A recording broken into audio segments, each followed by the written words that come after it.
moral, immoral, amoral. We understand morality, we understand immorality. It becomes difficult if something is amoral beyond both. Tantra is amoral. Look at it in this way. A medicine is amoral. It is neither moral nor immoral. If you give it to a thief, it will help. If you give it to a saint, it will help. It will make no difference between a thief and a saint. The medicine cannot say, this is a thief, so I am going to kill him. And this is a saint, so I am going to help him. A medicine is a scientific thing. Your being a thief or being a saint is irrelevant.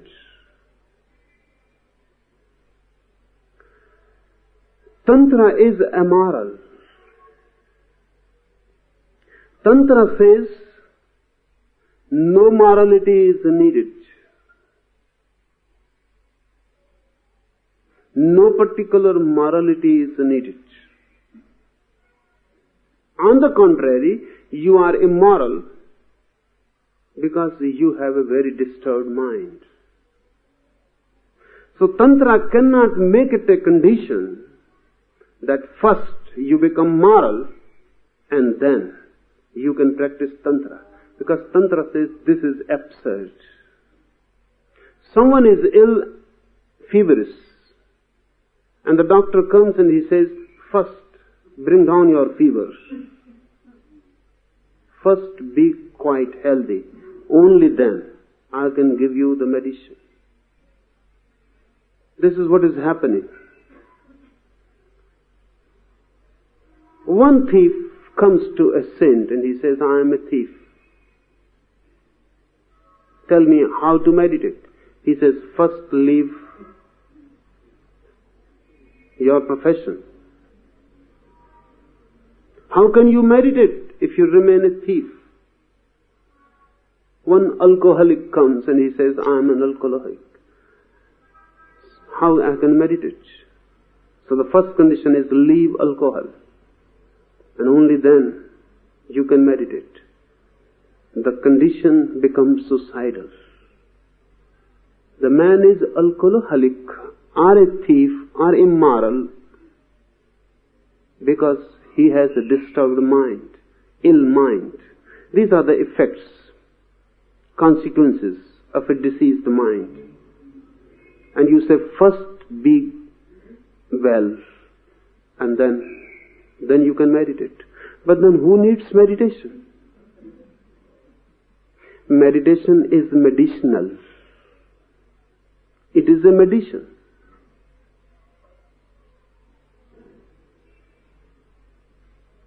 Tantra is amoral.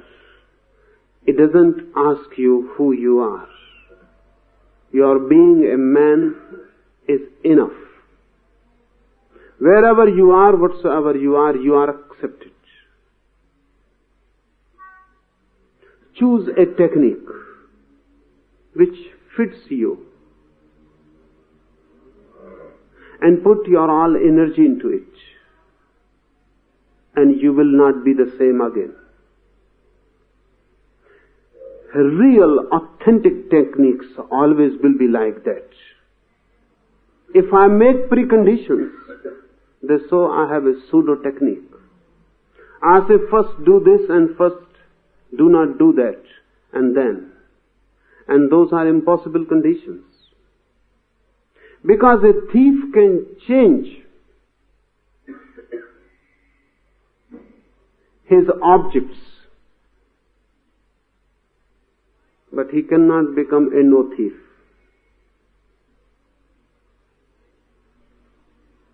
A greedy man can change his objects of greed, but he cannot become non-greedy. You can force him or he can force upon himself non-greed also only because of a certain greed. If heaven is promised, he may even try to be non-greedy. But this is greed, par excellence, heaven, moksha, Satchidananda. They become the objects of his greed.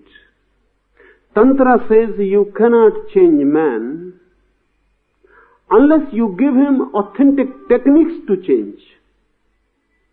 Just by preaching, nothing is changed. And you can see all over the world. Whatsoever Tantra says is written all over the world. So much preaching, so much moralizing, so many priests, preachers, the whole world filled with them. And so ugly. And everything immoral. Why this is happening?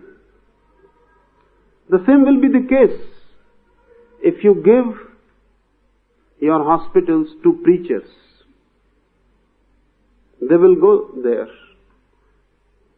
and they will start preaching, and they will make every ill man guilty that you are guilty.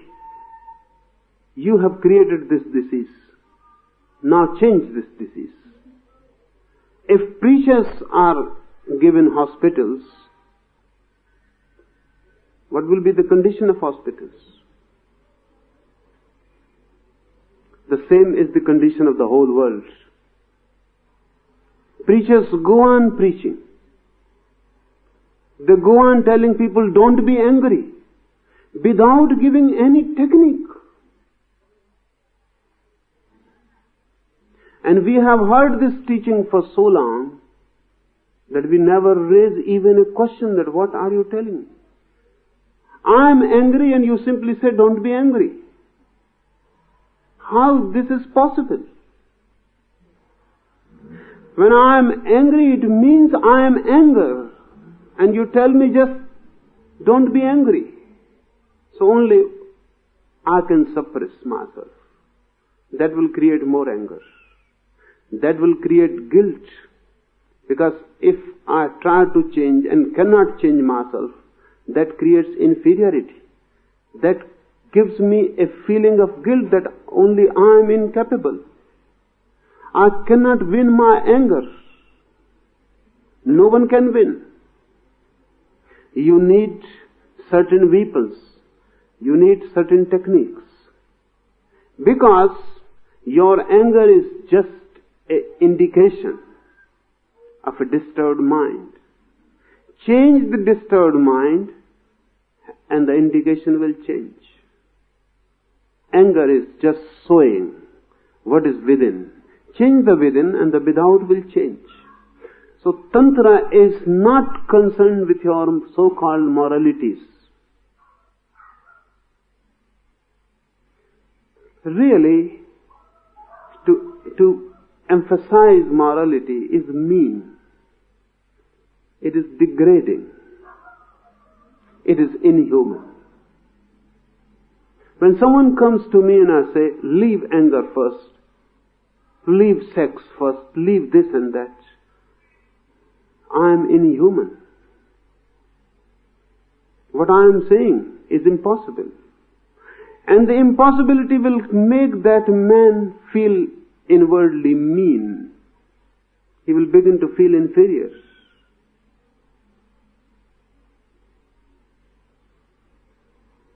He will be degraded inside in his own eyes. And if he tries the impossible, he is going to be a failure. And when he is a failure, he will be convinced that he is a sinner. The preachers have convinced the whole world that you are sinners. This is good for them, because unless you are convinced, their profession cannot continue. You must be sinners, only then churches, temples and mosques can continue to prosper. Your being in sin is their season. Your guilt is the base of all the highest churches. The more guilty you are, the churches will go rising higher and higher. They are built on your guilt, on your sin, on your inferiority complex. So they have created inferior humanity. Tantra is not concerned with your morality, so-called social formalities, etc. That doesn't mean that Tantra says be moral. No. Tantra is so much unconcerned with your morality that Tantra cannot say be immoral. Tantra gives you scientific techniques, how to change the mind. And once the mind is different, your character will be different. Once the basis of your structure changes, your whole edifice will be different. Because of this amoral attitude, Tantra could not be tolerated by your so-called saints. They all went against it. Because if Tantra succeeds, then all this nonsense which goes on in the name of religion will have to stop. See this. Christianity fought very much scientific progress. Why? Only because if scientific progress is there in the material world, then it is not very far that in the psychological, in the spiritual also science will penetrate. So Christianity started fighting scientific progress. Because once you know that you can change matter through techniques, it is not very far. You will come to know that you can change mind through techniques. Because mind is nothing but subtle matter. This is Tantra proposition. Mind is nothing but subtle matter. It can be changed. And once you have a different mind, you have a different world. Because you look through the mind. The world you are seeing because of a particular mind. Change the mind and you look. There is a different world. And if there is no mind, that is the ultimate for Tantra. To bring a state when there is no mind. Then look at the world without any mediator. When the mediator is not, you are encountering the real. Because now no one is between you and the real. And nothing can be distorted. So Tantra says when there is no mind, that is the state of Bhairav, no mind state. For the first time you look a world, that which is. If you have a mind, you go on creating a world. You go on imposing, projecting. So first change the mind, then change from mind to no mind, and these 112 methods can help each and everyone. Any particular method may not be of your use. That's why Shiva goes on relating many methods. Choose any one method which suits you. It is not difficult to know which suits you. We will try to understand each method and how to choose for yourself one method which can change you and your mind. This will be a basic necessity, this understanding, intellectual understanding. But this is not the end. Whatsoever I talk here, try it. Really, when you try the right method, it ticks immediately. So I will go on talking methods here every day. You try. Just play with them. Go home, try. The right method, whenever you happen to it, just ticks. Something explodes in you, and you know that this is the right method for me.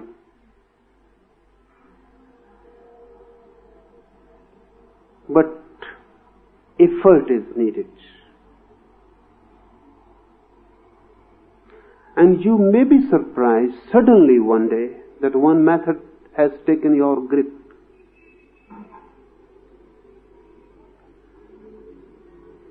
So while I will be talking here, parallel to it, go on playing with these methods.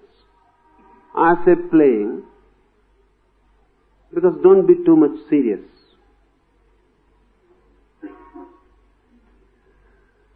Just play. Something may fit you.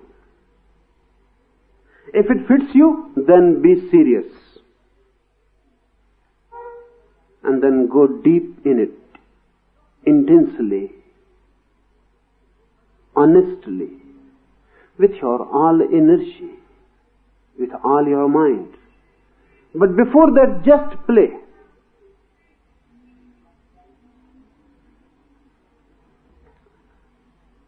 I have found that while you are playing, your mind is more open. While you are serious, your mind is not so open, it is closed. So just play. Don't be too serious. Just play. And these methods are simple. You can play with them. Take one method, play with it for at least 3 days. If it gives you a certain feeling of affinity, if it gives you a certain feeling of well-being, if it gives you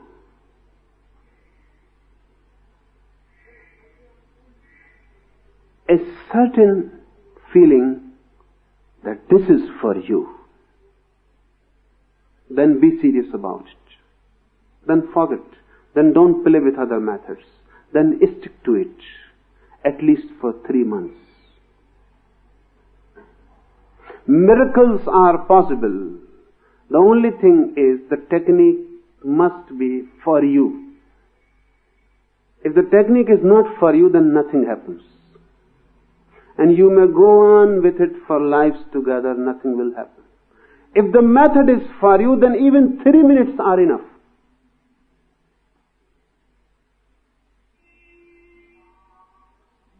So these 112 methods can be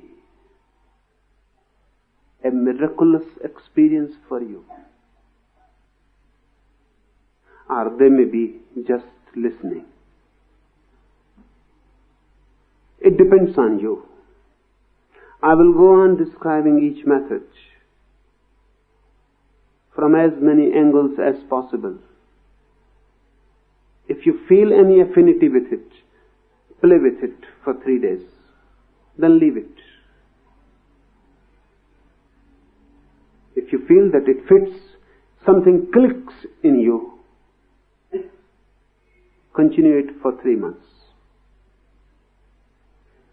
Life is a miracle. If you have not known its mystery, that only shows you don't know the technique, how to approach it. Shiva proposes 112 methods. These are all the methods possible. If nothing clicks and nothing gives you the feeling that this is for you, then there is no method for you left. Remember this. Then forget spirituality. Be at ease. Then it is not for you. But These 112 methods are for the whole humanity, for all the ages that have passed and all the ages that has to come. For all time, there has never been a single man, and there will never be, who can say these 112 methods are all useless for me. Impossible. This is impossible.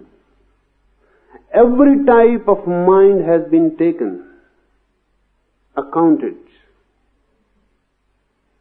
Every type of possible mind has been given a technique in it.